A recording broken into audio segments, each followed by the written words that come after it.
police symbolique qui est extrêmement importante pour nous qui faisons de la politique. Mais la symbolique est extrêmement importante.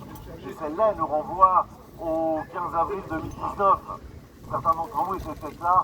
J'étais là, moi, pour l'incendie, pour assister à cette émotion énorme. Est-ce que certains d'entre vous étaient là? Oui, ce fut une émotion énorme. Et ce fut aussi une espèce de communion entre les catholiques, ceux qui sont croyants, ceux qui ne sont pas. Peu importe. Il y avait une dimension extrêmement à la fois patrimoniale et culturelle, mais aussi très très culturelle. On avait vraiment un sentiment de partagé, de catastrophe. Les gens priaient, c'était extrêmement impressionnant. J'en garde un souvenir très très vif personnellement. On a le sentiment que ça s'écroule, que quelque chose s'écroule. Et ce qui s'écroule aujourd'hui, c'est quand même bien entendu le pouvoir que l'on a et qui ne fait rien pour ces églises. Et celle-là, c'est l'acmé de nos cathédrales, bien évidemment. Et en 2023, 27 ont été incendiées. En 2024, on en est à 18. Et je ne vous parle pas, bien entendu, de tout ce qui est du vandalisme. Parce que là, ça se compte par centaines.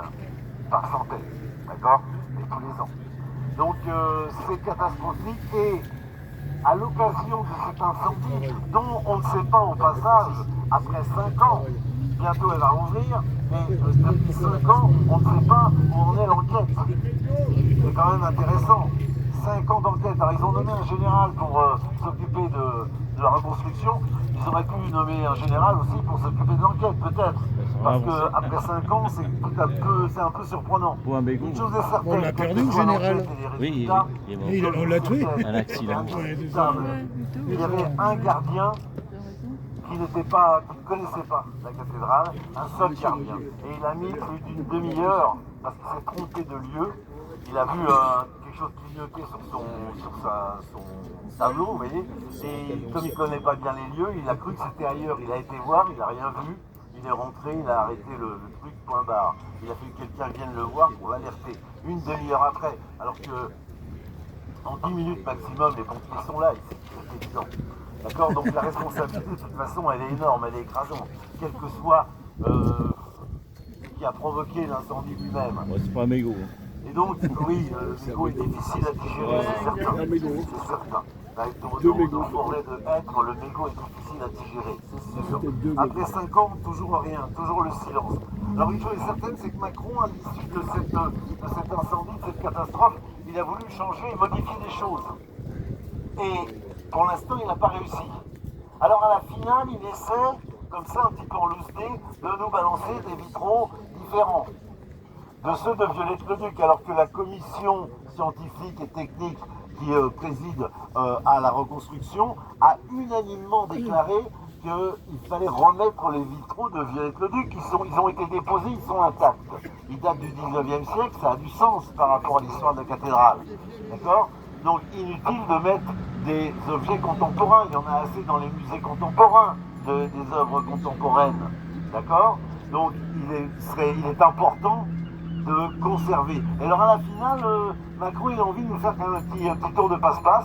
Alors j'espère que dans le secret des créateurs ne va pas s'immiscer les gens qui ont précédé, vous savez, à la célébration des JO, à l'ouverture des JO, et qu'on n'aura pas la scène.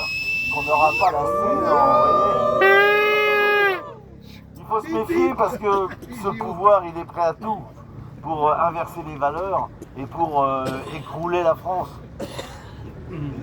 La sécurité n'est pas assurée de notre patrimoine, la sécurité de nos compatriotes et de nous-mêmes n'est pas assurée non plus par ce pouvoir, la sécurité des enfants ne l'est pas plus, nous sommes dans un état d'insécurité permanente et il faut que ça cesse bien évidemment. Alors ici, symboliquement, on se retrouve pour crier notre dégoût de ce qui se passe et le dégoût de ces manœuvres politiciennes. Macron avec l'archevêque, mais je pense que le levier sur l'archevêque, il est très fort en termes de pouvoir. Vous voyez, Macron par rapport à l'archevêque. On n'est pas au 15e siècle, hein, vous voyez ce que je veux dire. Donc Macron, il a un levier très important. Ça s'appelle la finance. Okay. Donc je pense que les propos de l'archevêque sont relativement limités. Et puis, tous les archevêques ne ressemblent pas à Monseigneur Lustiger, pour connaître. Donc, c'est Macron fondamentalement qui veut effectivement mettre sa petite signature, je dirais sa signature un peu maléfique, pour pas dire autre chose, sur cet édifice. Et il n'en est pas question pour nous. Et donc nous devons le crier bien haut et fort, et nous devons continuer d'une manière très tenace la bagarre de ce point de vue-là. Donc je compte sur vous pour la continuer. Bravo à vous d'être présents, et on continue le combat. Et je propose qu'on chante une Marseillaise. Tu es où? Je ne vois pas, je ne vois pas. Il est où? Attends. Où est notre ami? Où est notre chanteur?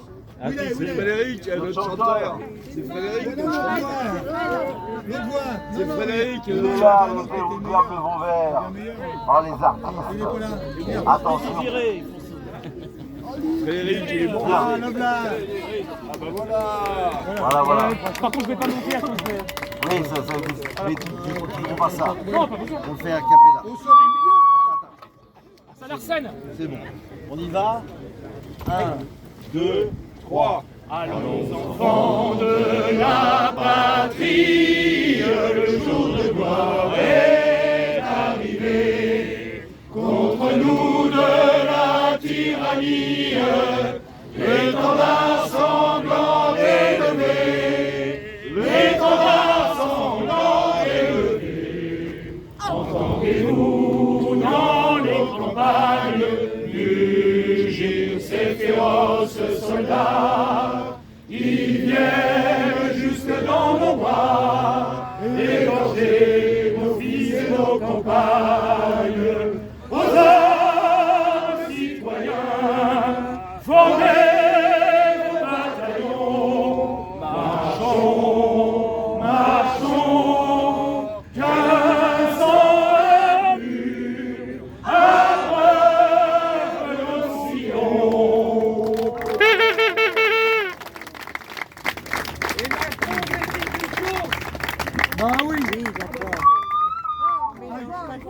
Pardon.